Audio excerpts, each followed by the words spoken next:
એક હતા સરસ મજાના ચક્કીબેન અને એક હતા સરસ મજાના ચક્કાભાઈ. બંનેને ભૂખ લાગી તો એ કંઈક ખાવાનું શોધવા નીકળ્યા. ઉડતા ઉડતા જતા હતા તો રસ્તામાં ચક્કીબેનને મળ્યો ચોખાનો દાણો અને ચક્કાભાઈને મળ્યો મગનો દાણો.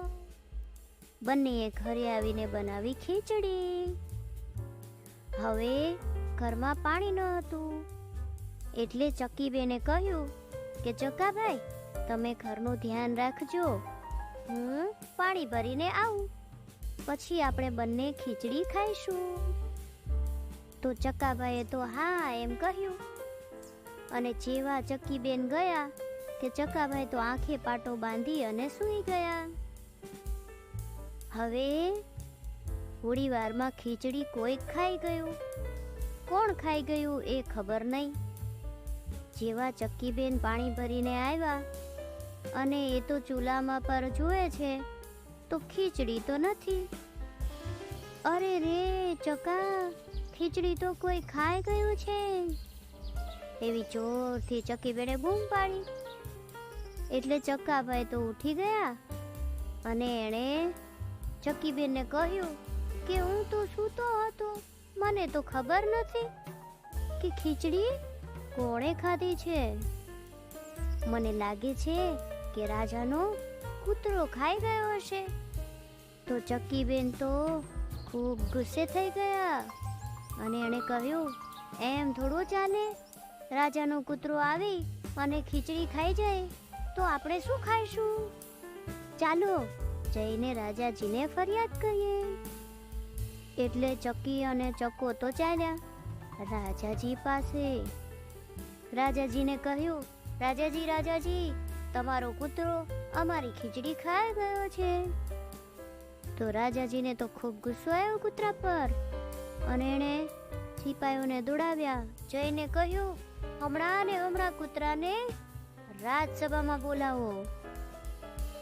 કૂતરાભાઈ તો ડરતા ડરતા દરબારમાં પહોંચ્યા. એને તો થયું કે મારો શું એ વાંક આવ્યો હશે. એટલે એ દરબારમાં પહોંચી અને એણે રાજાજીને કહ્યું કે રાજાજી, આમ ઉતાવળે ઉતાવળે મને કેમ બોલાવ્યો? મારો કોઈ વાંક ગુનો છે? એટલે રાજાજીએ કહ્યું, તે આ ચક્કીબેનની ખીચડી કેમ ખાધી છે? તો કૂતરાભાઈએ તો કહ્યું કે રાજાજી, તમારી અથવા તો આ ચક્કીબેનની કંઈક ગેરસમજ થાય છે. મેં ચક્કીબેનની ખીચડી નથી ખાધી. હું તો 3 દિવસથી સોનાના સાંકળથી બંધાયેલો છું. તો બધા તો મૂંઝાયા કે હવે શું કરવું. પણ જે કૂતરાભાઈ હતા એણે કહ્યું, રાજાજી, એક ઉપાય છે. ગામના પાદરે જે કૂવો છે ત્યાં આગળ કાચા સૂતરનો તાતણાથી તમે હિંચકો બાંધો અને બધાએ ત્યાં જઈ અને હિંચકા ખાવાના છે. જેણે ખીચડી ખાધી હશે એનો હિંચકો તૂટી જશે. બધાએ તો હા કહી મંજૂરી આપી. એટલે બધા ઉપડ્યા. ગામને છેવાડે કૂવા પર કાચા સૂતરના તાતણાથી હિંચકો બાંધ્યો. પછી ચક્કીબેન હિંચકો ખાવા બેઠા. એણે તો 1 હિંચકો ખાધો, 2 હિંચકો ખાધો, હિંચકાને કંઈ ના થયું. પછી કૂતરાભાઈએ હિંચકો ખાધો તો પણ હિંચકાને કંઈ ના થયું. પણ જેવા ચક્કાભાઈ હિંચકા પર બેઠા કે હિંચકો તૂટી ગયો. કેમ તૂટી ગયો? કારણ કે ચક્કીબેન પાણી ભરવા ગયા હતા ત્યારે ખીચડી ચક્કાભાઈ ખાઈ ગયા હતા અને એ ચક્કીબેનને જૂઠું બોલતા હતા. એની સજા મળી અને ચક્કાભાઈ કૂવામાં પડી ગયા.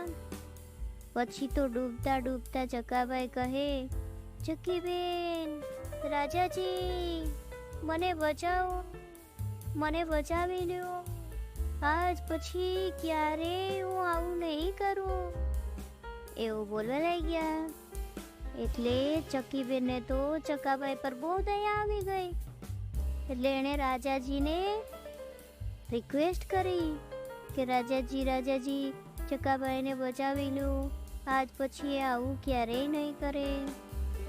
એટલે રાજાજીને પણ દયા આવી અને એણે દોરડું કૂવામાં નંખાયું અને ચકાભાઈએ દોરડું પકડી લીધું.